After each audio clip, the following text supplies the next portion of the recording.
Assalamu alaikum. Today in this video we are going to discuss about the two-bed apartment floor plan.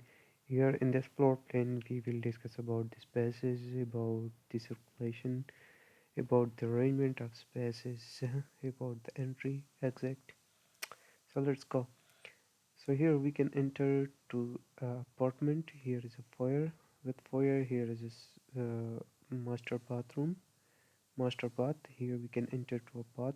Here is a shower space. Here is a vanity.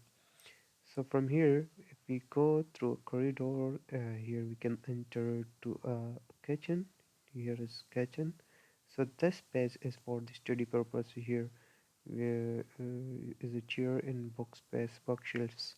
So in front of kitchen, here is a dining space for 6 people. Here we can have a dining directly accessible to a kitchen. So from here we can go through a living space. Here we can sit. So from living area we can enter to a bedroom of a child bedroom. Here is a two child bedroom.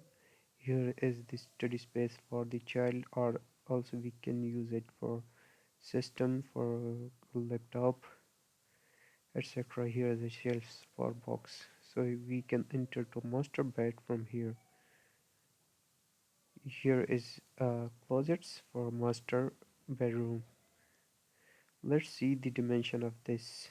uh, 5.38 meter, 3.63 meter, 4.45 meter, 3.57 meter, 3.31 meter, 1.70 meter, 2.39 meter, 1.09 meter, 3.72 meter. Here is 1.7 meter. Let's go toward the 3D of this.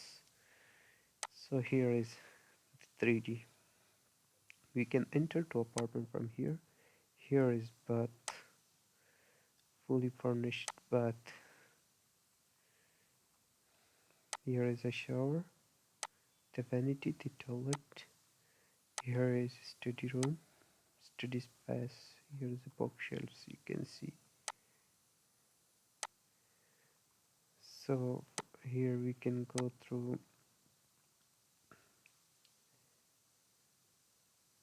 the to a kitchen. Here is kitchen, direct accessible to dining room. Here is the living space with shelves. So from here we can enter to a uh, child room. So here is the child beds with the seating spaces for study purpose, etc. So here we can enter to a master bath bed, and here is the closest for a master bedroom. That's enough for today. See you in the next video with the new plan. Here is the media wall. So see you in the next video with the new plan. Have a good day, dear. Thanks for watching.